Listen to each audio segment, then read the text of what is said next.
Yo no dejé de predicar que tan solo la gracia era el medio de la salvación, a pesar de que eso hizo que muchos judíos, justos ante sus propios ojos, se enfurecieran y me echaran fuera de la sinagoga y me flagelaran. ¿Y qué dice aquí entonces? No rehuí predicar estas cosas fielmente a vosotros en Efeso. Y podríamos pensar respecto de muchas otras cosas también que él predicó. Y tenía gran valor y denuedo al hacer esto. Y hoy en día las cosas, no se enseña todas las cosas, todo el consejo de la fe, la elección, por ejemplo, las doctrinas de la gracia, la predestinación. Y muchos creyentes verdaderos no quieren predicar eso, dicen, no puedo predicar eso. Yo jamás podría decir una enseñanza clara respecto de esto, porque hay muchas personas que no lo van a aceptar y que no van a quedarse en mi congregación si se los enseño. Si yo predijo estas cosas que algunas personas se encuentran difícil de recibir, pero estas cosas están en la Biblia, son la enseñanza de Dios, y algunas personas no lo entienden bien y reaccionan en contra de estas cosas. Sin embargo, el apóstol Pablo no se rehuía de nada, y aquí hay algo que frecuentemente no se predica en las iglesias: la separación del mundo, la separación del error. Se omite todo lo que tenga que ver con transigencia. Mira las iglesias hoy en día, están siguiendo al mundo muchas de ellas, y esto lo menciono frecuentemente y es lamentable, pero lo tengo que decir. Por ejemplo, mira los canales religiosos supuestamente en la televisión, y que vemos el 90% de las veces, ahí vemos el mundo, no la iglesia. Vemos bandas de rock y reggaetón y rap y lo que sea, entretenimiento mundano, todo eso a grado extremo, en extremo. Y predicadores mundanos también. Y ellos no están predicando la necesidad bíblica de la separación del mundo. Que tenemos que ser diferentes, tenemos que tener una cultura diferente los cristianos. La diferencia entre lo sagrado y lo profano nos enseña. Todo eso se deja a un lado para que puedan ellos ser populares, para que puedan tener grandes multitudes escuchándole. Y cuando las personas que no tienen el evangelio, tal vez en la iglesia anglicana o católica romana, y esto lo hemos escuchado mucho de ellos en años pasados, la gente que no tiene el evangelio nos empieza a decir, tienes que relajarte un poco, tienes que empezar a cantar música pop y hacer cosas de forma diferente. Y podemos entenderles a ellos, a la iglesia anglicana y católica, porque no tienen el evangelio que predican, no lo predican, no tienen el poder del Espíritu Santo que para bendecir a los que le escuchan. Pero cuando los cristianos evangélicos hacen lo mismo, bueno, pues ellos no pueden decir con el apóstol Pablo, no he rehuido anunciaros y enseñaros las cosas vitales de la Escritura, la separación del mundo, la santidad, la piedad y aquella otra cosa. Y no quiero tardarme todo el tiempo en cosas así, cosas negativas. Pero hay muchos predicadores que rehuyen a predicar la moderación y la simplicidad en la vida cristiana. Dios sí le da a algunas personas creyentes riquezas, para que puedan ser mayordomos de esas riquezas, gente a quien Él les puede confiar que vivirán de forma simple a pesar de su enriquecimiento y que usarán esas cosas de forma correcta. Pero cuando vemos en lugares afluentes del mundo, donde los creyentes viven como amos y señores, con coches, automóviles inmensos y estilos de vida muy caros, y una casa inmensa, mucho más grande de lo que pueden necesitar, y muchísimas casas en lugares lujosos. ¿Y por qué no predican esto los predicadores? Y dicen ellos, ¿sabes que no quiero perder a esas personas? Dicen los predicadores, porque ellos dan mucho a la iglesia. Así que les dejo que vivan de forma excesiva y tengan pompa y vivan de forma extravagante. Sin embargo, el predicador estaría pecando en contra del Señor si lo hace. Se supone que podamos decir con el apóstol, no he rehuido de anunciaros y enseñaros y predicaros los estándares de la palabra de Dios. Ninguno de nosotros podemos ir más allá de lo que Dios nos llama a hacer, y tenemos que vivir de forma simple y modesta y razonable. Y yo no, desde el púlpito puedo decidir cómo compras cosas. Tú eres el mayordomo de todo lo que Dios te da, ya sea que tengas que tener esta cosa o aquella otra aquella otra cosa. Desde el púlpito no se determina estas cosas, más bien desde el púlpito tenemos que enseñar los principios.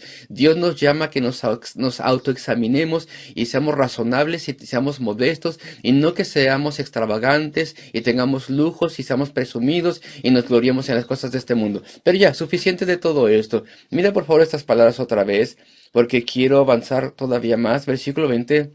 Y como nada que fuese útil he rehuido de anunciaros y enseñaros públicamente y por las casas.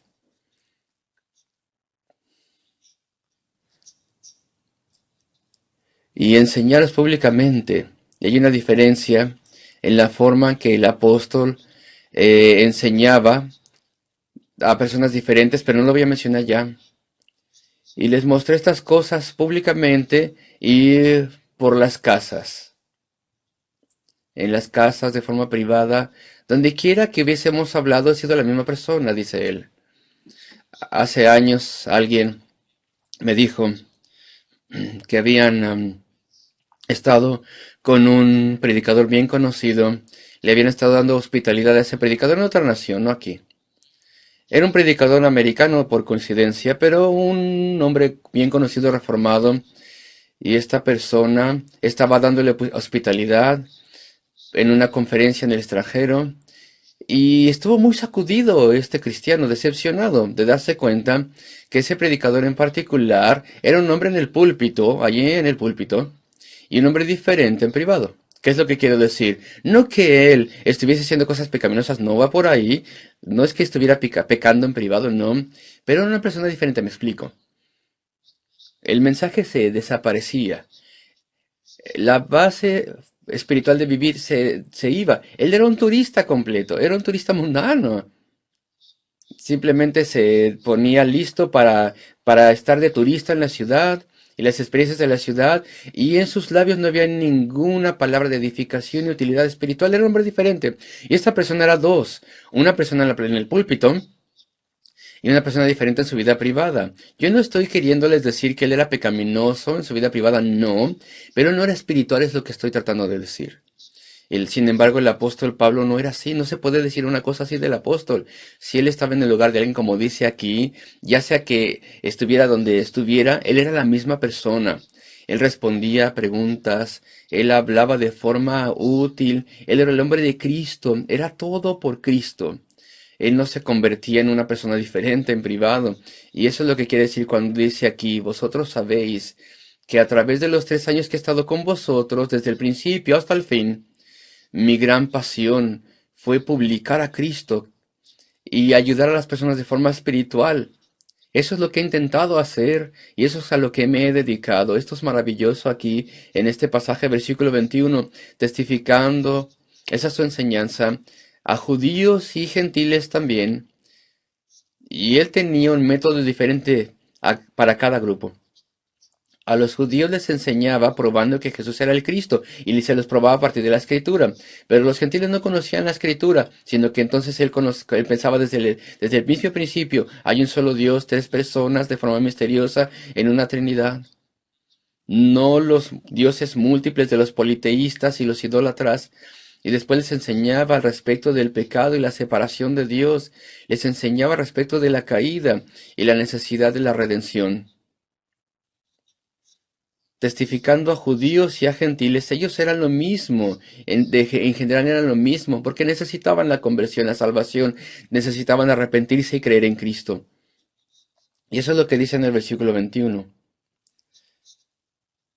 acerca del arrepentimiento para con Dios y de la fe en nuestro Señor Jesucristo.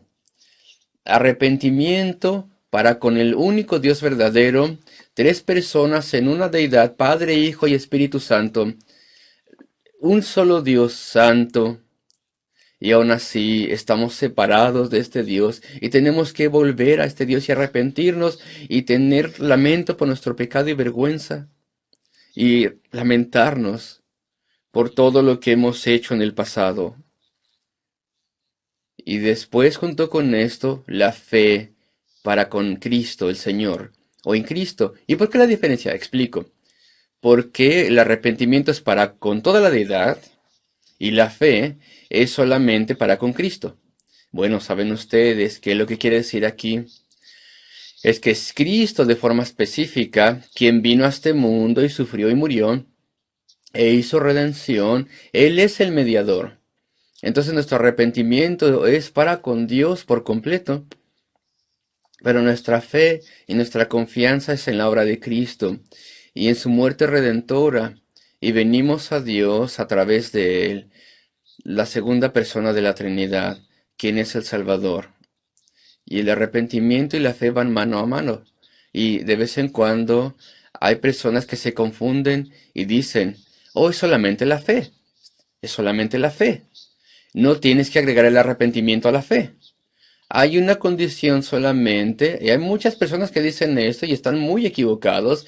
Son creyentes fervientes, pero están erróneos al expresar esto, están en un error y dicen, mira, la única condición para la salvación es la fe. No tienes que agregar el arrepentimiento.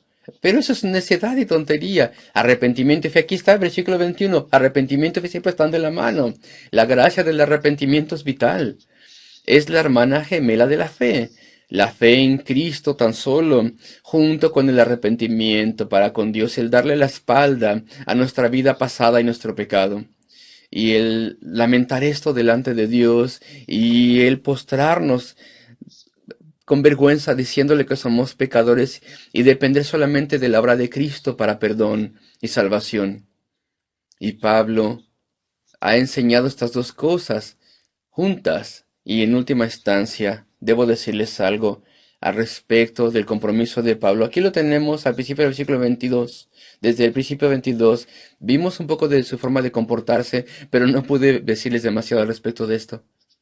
Su gentileza, él nunca se airaba, nunca presionaba en su predicación de forma errónea, nunca fue descortés, nunca le gritaba a la gente, ni tampoco acertaba su autoridad por sobre la gente, sino que más bien les predicaba con persuasión su forma de comportarse, su enseñanza. Nada dejó de enseñarles, todo se los dijo y ahora su compromiso. Ahora he aquí, ligado yo en espíritu voy a Jerusalén, sin saber lo que allá me ha de acontecer. Su compromiso. Ahora ve, dice él. Hay que poner aquí atención especial. Ve de esto, he aquí. Ligado yo en espíritu voy a Jerusalén. Algunas traducciones modernas piensan que aquí, donde dice ligado, significa compelido, obligado por el Espíritu Santo a Jerusalén. Y yo creo que estas traducciones modernas están mal y las versiones antiguas están en lo correcto. He aquí ligado yo en espíritu. Está bien en la Reina Valera del 60, creo yo, y significa algo así. Y esto es lo que dicen aquí, creo yo, los traductores. Voy ligado en el espíritu en el sentido de que se me impide conocer exactamente lo que pasará, lo que me pasará ahí. Voy, sí, él es compelido a ir, pero el espíritu ha atado mi mente, ha ligado mi mente. No puedo ver, no puedo saber. Escucho cuidadosamente otros profetas, pero no se me dice exactamente lo que pasará. Lo único que sé es que habrá grandes problemas. Habrá prisiones y cadenas. ¿Cómo? ¿Dónde? ¿A través de quién? Eso yo no lo sé. No se me explica. Yo voy ligado y como velado en el espíritu, limitado. No sé los detalles exactos, pero sí sé que en lo que respecta a mí, habrá serio sufrimiento allá adelante. Ahora he aquí, ligado yo en espíritu, voy a Jerusalén.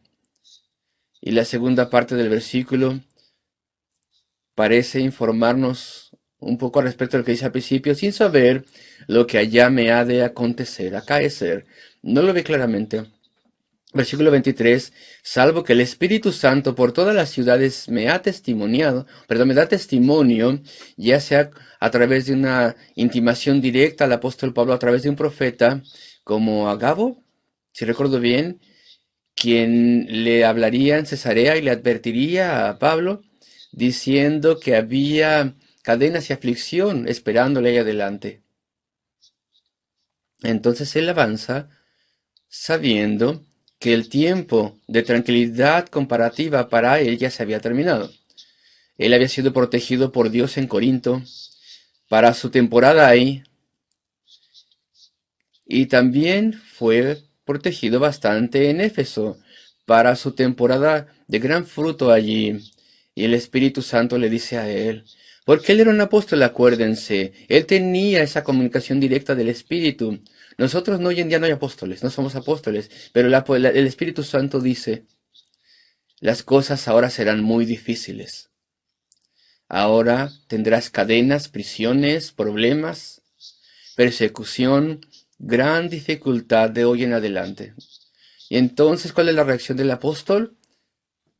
Ahora he aquí, voy, su compromiso. Él debe obedecer al Señor y debe servir al Señor. Versículo 24. Este es el fundamento de su compromiso del apóstol. Pero de ninguna cosa hago caso. Claro que sí, hacía caso de esto en cierta forma, porque nos lo dice en otra parte. Él era un hombre que conocía el temor y la ansiedad. Él es un hombre muy sensible, Pablo. No es un hombre de piedra, de hierro, de piedra. Él teme, sí. Él conoce lo que es la aprensión, pero esto no le mueve. Es decir, es decir, no hacen que cambie de parecer. No le persuaden de que no lo haga. A pesar de que él teme, nada de estas cosas van a hacer que desobedezca a Dios. Él debía avanzar. Él debía ir a Jerusalén. Algo terrible le esperaba allí. Pero él tenía la determinación de no ser disuadido por sus temores o por las advertencias. Y las personas le suplicaban a él. Y allí en Cesarea, el grupo que estaba a su alrededor lloraban y le suplicaban que no fuese. No vayas, no vayas. Pero nada cambiaba, hacía que cambiara de parecer. La obediencia era primordial para él. Ninguna de estas cosas les he puesto atención. Dice el versículo 24, pero de ninguna cosa hago caso, ni estimo preciosa mi vida para mí mismo. No tomo en cuenta cómo me veré, qué humillaciones y vergüenza sufriré. Me rehúso a pensar al respecto de estas cosas, a menos que me hagan cambiar de parecer, a menos que me hagan temblar y rendirme al temor y desobedecer a Dios. Ni estimo preciosa mi vida para mí mismo. Si todos pudiéramos decir esto, no voy a tomar mi vida preciosa para mí mismo. Espero que cada día no sea un día en el que yo tenga que contar mi vida preciosa para mí y demasiado preocupado por lo que voy a vestir, cómo voy a aparecer ante la gente, qué es lo que se me llamará a hacer, cómo puedo experimentar diferentes cosas y que yo cuente mi vida tan preciosa para mí. Un momento, en todo momento, perdón, lo haga así, que tenga autoconsideración. ¿Acaso no es este nuestro problema muy frecuentemente? Este tiene que ser un lema para nosotros, para que podamos poner en la pared en algún lugar. Entonces, que dice aquí, ni estimo preciosa mi vida para mí mismo, con tal de que acabe mi carrera con gozo. Y el ministerio que recibí del Señor Jesús para dar testimonio del Evangelio de la gracia de Dios. Queridos amigos, se acabó el tiempo ya. Estos tres encabezados, a medida que lees este pasaje, intenta recordarlos. Hay mucha información que no les he podido dar. Por favor, tú escarba esta información aquí en el pasaje. El comportamiento de Pablo, su estatus, cómo se comportaba, su enseñanza y lo que él no se rehuía a predicar, lo que él no retenía. El compromiso también de Pablo para terminar su carrera con gozo y la enseñanza que Dios le había dado.